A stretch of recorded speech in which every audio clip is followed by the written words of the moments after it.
¿Cuándo se dieron cuenta de que nadie vendría a salvarlos? Cuando mi esposo partió de manera inesperada, sentí que el mundo se desmoronaba a mi alrededor. Busqué apoyo, pero la soledad me rodeó. La familia, los amigos, todos parecían haberse desvanecido. Fue en ese instante, cuando el timbre sonó y abrí la puerta, que lo vi. El cartero sostenía un paquete con una etiqueta negra que decía «cenizas humanas, las de mi esposo». En ese momento, una realidad aplastante me abrumó. Estaba completamente sola. Me acomodé en la sala, con esa caja en mi regazo. Pasaron las horas mientras mis ojos se perdían en el vacío, esforzándome por comprender lo que estaba sucediendo. Con el tiempo, entendí que debía encontrar la forma de seguir adelante, pues nuestra hija me necesitaba más que nunca. Despertar al día siguiente de mi primer intento de quitarme la vida a los 14 años fue una experiencia desgarradora. Me levanté y actué como si nada hubiera pasado. Nadie sabía lo que había hecho. Nadie se había dado cuenta de que atravesaba un profundo desconsuelo. Y lo más doloroso, nadie mostró preocupación por mí. A veces me pregunto cuánto tiempo habría pasado antes de que encontraran mi cuerpo, si ese intento hubiera tenido éxito. La primera persona que interactuó conmigo después de eso fue mi sobrina, quien entró en la habitación para despertarme y pedirme desayuno porque su madre no se había levantado, no porque yo hubiera buscado acabar con mis días, sino porque estaba bajo los efectos de sustancias y había estado ausente toda la noche. Nunca olvidaré el momento en el que me desperté y vi a mi sobrina llorando, dándose cuenta de la angustia que había marcado la noche anterior. Pensar que ella podría haber sido la primera en encontrarme, sola en casa con su madre atrapada en sus adicciones y su tía inmersa en una penumbra sin salida, mientras lloraba por un simple desayuno, fue devastador. Tuve que hacer una pausa para limpiar mis lágrimas en el baño antes de hacerle waffles. Encendí los dibujos animados y me senté con ella después, tratando de desahogar el peso de toda esa situación. Nunca me había sentido tan invisible. Siempre formamos un gran equipo. Durante casi 20 años, él se encargaba de mí y yo de él. Funcionábamos como una máquina bien engrasada. El año pasado, todo cambió. Él sufrió una herida que resultó ser incompatible con la vida. En ese momento, me di cuenta de que mi mayor acto de amor hacia él sería dejarlo ir. Mis hijos estaban a punto de perder a su padre, a su mentor, a su amigo. Y yo, a la persona que más amaba. Nuestras vidas iban a transformarse de manera irreversible y para siempre. No había nada que pudiera hacer, más que caminar con la mayor dignidad posible. La decisión de dejarlo ir recaía solo en mí. Solo yo podía mostrarles a nuestros hijos cómo llevar este dolor. Nadie más sabría lo mucho que no quería hacerlo, ni lo dispuesta que estaba a cuidar de él por el resto de mi vida. Habíamos pasado casi 20 años tomando cada decisión juntos, pero al final, solo quedé yo. No podía creer la noticia. Estaba a solo unos días de dar a luz, esperando con ansias el momento más esperado. Recuerdo el silencio del técnico de ultrasonido. La manera en que el doctor se asomaba a la puerta con una expresión de temor, y solo decía las palabras: «No hay latido, el bebé ha fallecido». Me senté sola en la sala contigua, esperando instrucciones. ¿Qué hacía? ¿Qué había sucedido? ¿Era esto real? Cuando me informaron que debía dar a luz, fue como un cruel recordatorio de que el pequeño ya no estaba. La carga de tener que dar a luz a un niño sin vida se hizo aún más pesada.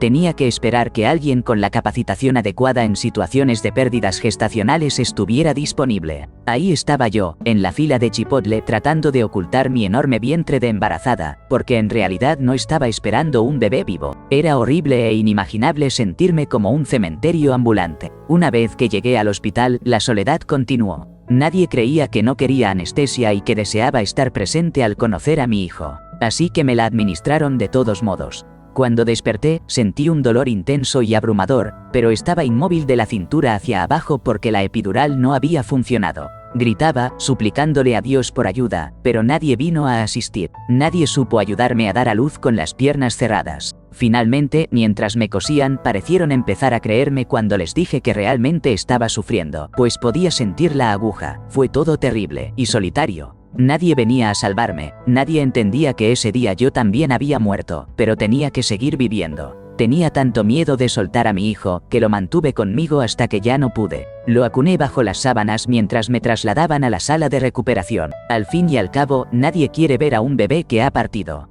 Lo sostuve y lo abracé en su silencio, mientras los bebés a mi alrededor despertaban y lloraban pidiendo sus alimentos. Finalmente, exhausta, dejé que nuestra enfermera, a quien cariñosamente llamé Ángel, lo llevara a la morgue. Salí caminando porque nunca vino nadie con una silla de ruedas, y ya no soportaba el llanto a mi alrededor.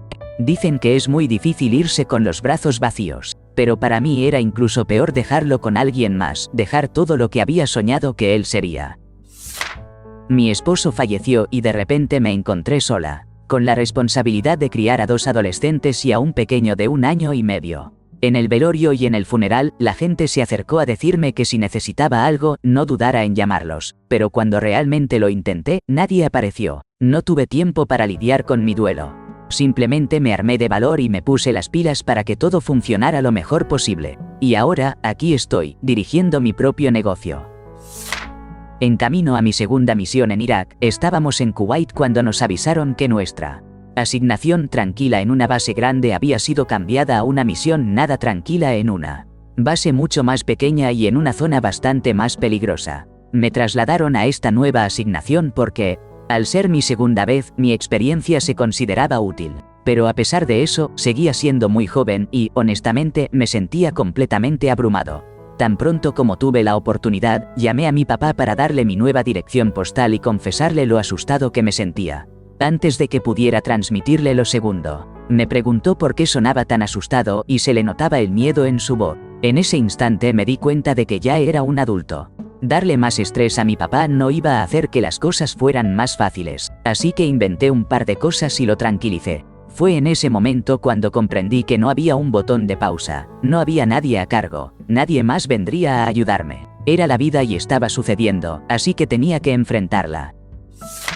Estuve atrapada en una migraña por, Dios, mucho tiempo. Pasé por varios neurólogos, me diagnosticaron con hipertensión intracraneal, un exceso de líquido cefalorraquídeo presionando mi cerebro. El primer médico dijo que era una sinusitis. El segundo me sugirió bajar de peso. El tercero me recetó un medicamento para reducir la producción de líquido cefalorraquídeo. El cuarto, otro medicamento del mismo tipo. Llegué a un punto en el que miré mis escáneres cerebrales, hice mi propia investigación y comprendí lo que significaban los términos técnicos. Entonces volví con mi médico y le dije: oye, tengo una vena colapsada por el líquido cefalorraquídeo en mi cerebro, ¿no deberíamos hacer algo al respecto? Y él respondió: no, ignora eso, definitivamente no, estoy en agonía. Los medicamentos no han aliviado nada el dolor, no me estás ayudando, estás ignorando un problema evidente. ¿Qué demonios? No hubiera sabido que esto estaba ahí si no lo hubiera investigado. Quiero un stent, quiero que la vena sea reparada. No, el quinto neurólogo me dijo que mis ojos estaban bien y que mi cerebro también lo estaba, solo estoy experimentando migraña. El sexto neurólogo dijo que las venas no eran su especialidad y que necesitaba un especialista en accidentes cerebrovasculares. El especialista en accidentes cerebrovasculares respondió que las resonancias magnéticas venosas no son precisas para determinar cuán grave es realmente el colapso de una vena y que un neurocirujano debía entrar a revisar. El neurocirujano entró y se percató de que la situación era seria. Me colocaron un stent. Eso me devolvió la vida. Tomó tanto tiempo que ahora tengo daño nervioso a largo plazo. Los nervios alrededor de mi cerebro se vieron afectados, pero al menos el dolor bajó un 95%. Puedo mantenerme consciente más de 1 hora. Puedo hablar con claridad. Puedo leer. Los médicos me fallaron. Tuve que investigar, descubrir lo que necesitaba y seguir cambiando de doctores hasta encontrar uno que realmente me ayudara. Y ¿saben qué? A la porra con esos médicos. Me lastimé gravemente en casa de mi ex y, en lugar de ayudarme, me dejó sola en el estacionamiento del hospital, abrumado por el temor de ser considerado responsable del accidente. Casi muero. No volvió hasta poco antes de la cirugía, trayendo consigo a un par de amigos a quienes ni siquiera conocía bien, como si necesitara refuerzos para enfrentar la situación. La última imagen que recuerdo antes de entrar al quirófano es que con una calma inquietante, les dijo a ellos que justo había recibido una llamada de mi papá y le mintió, asegurando que estaba bien, como si nada ocurriera. Luego, se llenó de nerviosismo con sus amigos preguntándose angustiadamente qué diría a mi padre si yo no salía de esta. Pensé que amaba a este hombre. Esa fue la mayor traición de mi vida. Años después, soy más feliz y él partió debido a problemas de salud, así que supongo que el karma tiene su propia forma de recalibrar las cuentas. No obstante, no voy a negar que su muerte me devastó, a pesar de la rabia que sentía y de haber puesto distancia entre nosotros tiempo atrás. Nunca lo perdoné y me alegra haberme apartado de esa historia, pero realmente lo amé en su momento. Su partida fue cruel, aunque muchas de las circunstancias que llevaron a esa tragedia son como un haz tu cama y acuéstate en ella. Irónicamente, soy la única que parece aún cargar con su recuerdo, ya que continúo trabajando con las cosas que creamos juntos. No tuvo obituario ni funeral, simplemente lo cremaron y la persona que recibió sus cenizas tal vez ni siquiera las guardó. Fue un imprudente, pero lo que le ocurrió después fue verdaderamente desgarrador. Crecí en un hogar abusivo y siendo adolescente, luché por hacer que los adultos a mi alrededor se dieran cuenta de que necesitaba ayuda. Mencioné mi situación a profesores, tías, tíos, consejeros, doctores, pero nada cambiaba. Cada intento frustrado me desgastaba un poco más. Fue entonces cuando entendí que la única persona en quien realmente podía confiar para salir de esa casa era yo misma. Aproveché la primera oportunidad que tuve y, sinceramente, fue la mejor decisión que he tomado en mi vida. Estaba saliendo con alguien que conocía desde hace 20 años, y la situación se volvió insostenible muy rápido. Tuvimos las peleas más horribles de mi vida. Mi hogar se convirtió en un constante tira y afloja entre estar al borde y una guerra sin cuartel.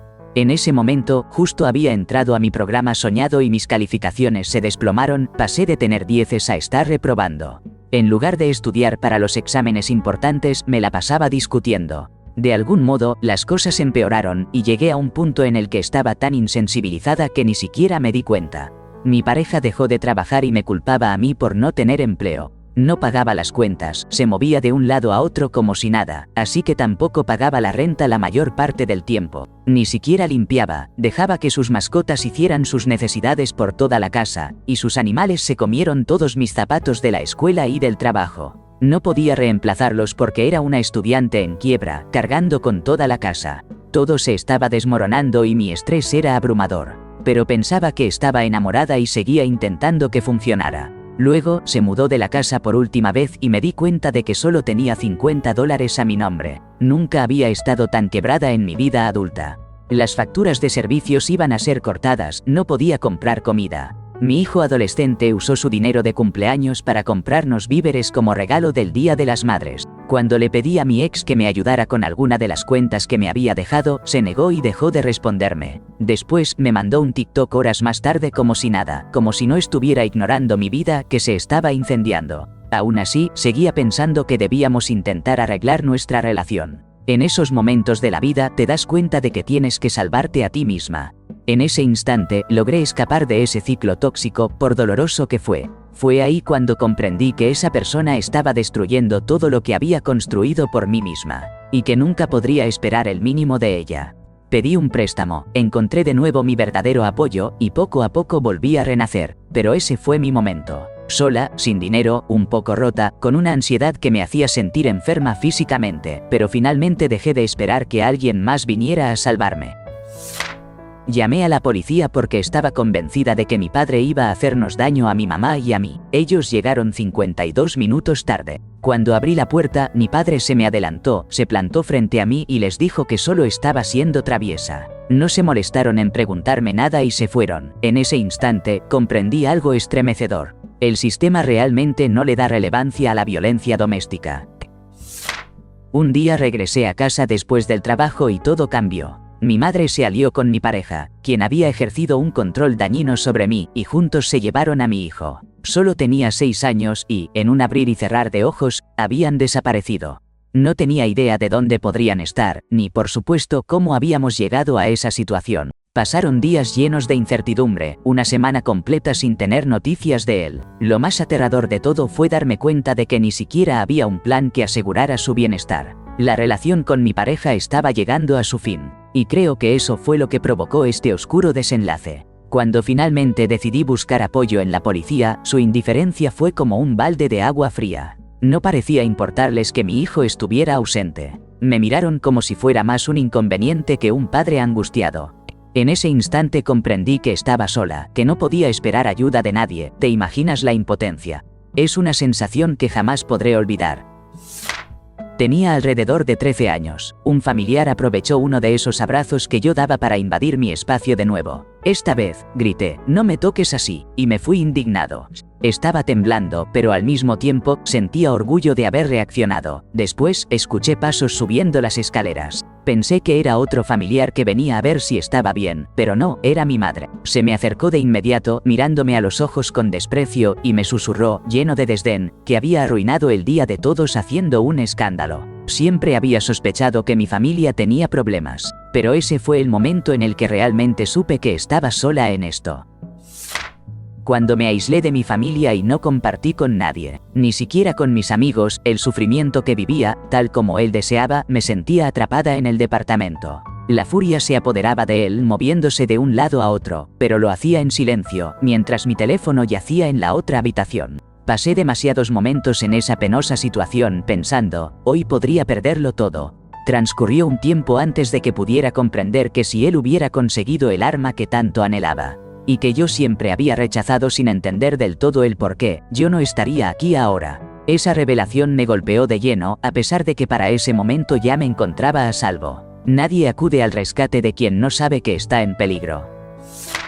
En un internado católico regional, justo cuando cumplí 12 años, me encontré en problemas. El castigo era algo que se podría describir como una crueldad creativa. Aprendí a aferrarme con todas mis fuerzas a la esperanza de que todo acabaría pronto. Mis padres, a kilómetros de distancia, no tenían la menor idea de lo que estaba sucediendo. Las interrogaciones eran un juego cruel de preguntas retóricas. Si respondías, venía un golpe. Y si no decías nada, tampoco te salvabas de la golpiza.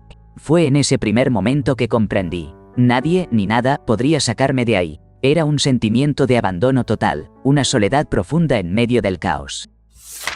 Aprendí rápido lo que significaba sentirse solo en momentos difíciles. La primera vez que lo experimenté fue cuando me refugié en mi cuarto. Mientras mi madre y mi hermana barricaban la puerta para protegerse de la furia de mi madre, que estaba con su novio embriagado. Él no solo amenazaba, su mirada dejaba entrever que si decidía venir por mí, nadie podría pararlo.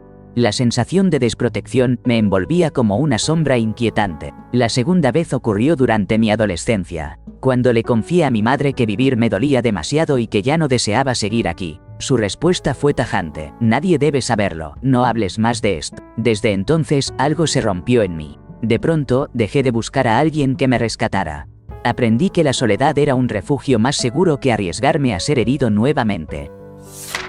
Mi madre falleció, y un mes después de su partida, mi padre estuvo a punto de morir. Recuerdo que mientras conducía durante 6 horas para empacar su casa y ponerla en venta, la angustia me invadía. Estaba llorando y gritando, y fue en ese momento que caí en cuenta de que mi esposo y mi hija estaban en casa, pero yo realmente estaba sola.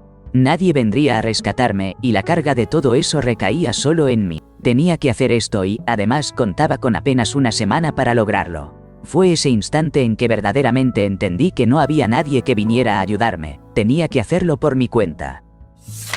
Estaba ahí, viendo a las enfermeras intentar reanimar a mi hija de solo 2 meses. De repente, su oxígeno se desplomó y una de las enfermeras gritó que necesitaban un código. Decidí moverme al sofá para no entorpecer. En cuestión de segundos, un montón de personas entraron al cuarto poniendo manos a la obra. Yo solo esperaba que alguien viniera a ayudarme. Después de un minuto, me di cuenta de que nadie se acercaba a mí. Por un lado, me sentí un poco aliviado. Todos estaban enfocadísimos en mi hija, pero por otro, había una parte de mí que gritaba pidiendo ayuda, suplicando que alguien me sacara de este infierno. Aún así, traté de hacerme pequeña, de desaparecer. Estuve sentada en ese sofá durante 11 minutos, con una manta cubierta sobre mi boca y nariz, llorando con todas mis fuerzas. Luego, se me acercó el médico de guardia y me dijo, creo que es hora del ECMO. Solo asentí con la cabeza. No pasó ni medio minuto cuando el equipo de soporte vital llegó. Se llevaron a mi hija para ponerla en asistencia respiratoria.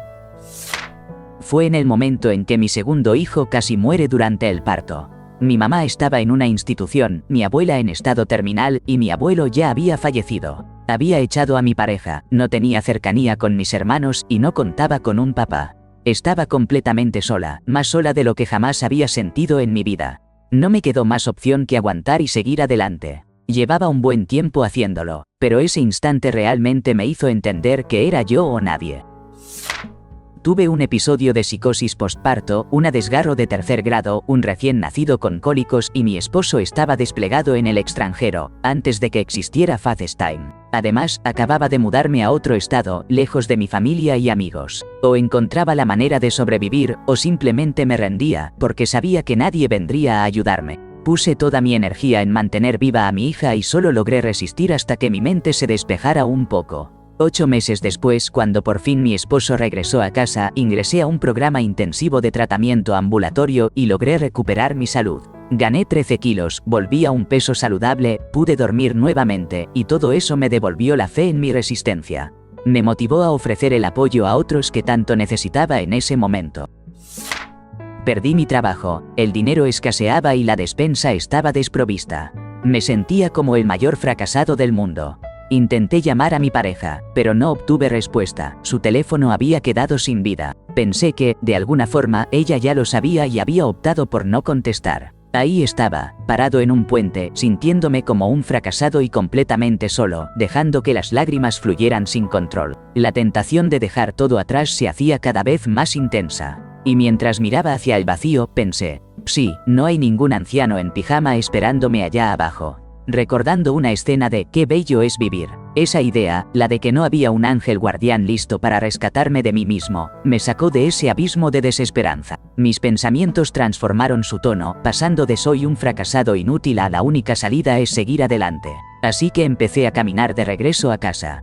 Aún me sentía terrible, seguía llorando, y era evidente que nuestra situación era complicada, pero estaba decidido a enfrentar lo que viniera. Cuando llegué a casa, compartí la noticia con mi pareja y ella me abrazó, permitiendo que toda mi tristeza fluyera entre sus brazos. Luego, nos unimos y luchamos con todas nuestras fuerzas para mantenernos a flote. Recientemente celebramos nuestro 10º aniversario juntos. A veces todavía me siento como un fracasado, pero persisto en mis intentos porque aunque no haya nadie que venga a salvarme, sé que hay alguien que decidió quedarse a mi lado.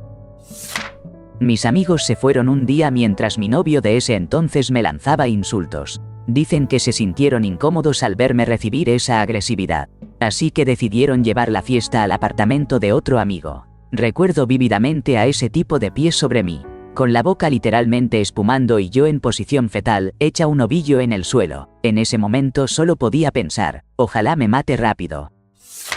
Tenía 16 años cuando mi novio decidió desaparecer de mi vida sin previo aviso. Justo en ese momento, mi madre, que siempre tuvo una relación tensa conmigo, pensó que era un buen momento para darme una noticia devastadora. La educación de mis hermanos era más importante que la mía y mis padres no estaban dispuestos a cubrir mis estudios universitarios. Después de esos días de desmoronarme, decidí que la única persona que podía rescatarme era yo misma. Tenía que convertirme en mi propia caballero y enfrentar a los dragones por mí misma. Así que me sumergí por completo en el estudio y logré una beca completa en una buena universidad. Lejos de todo lo que me había herido, desde entonces no he mirado atrás. Me mudé a mi primer departamento con solo la ropa que llevaba puesta, un teléfono que me dio el gobierno, un colchón inflable y mi laptop.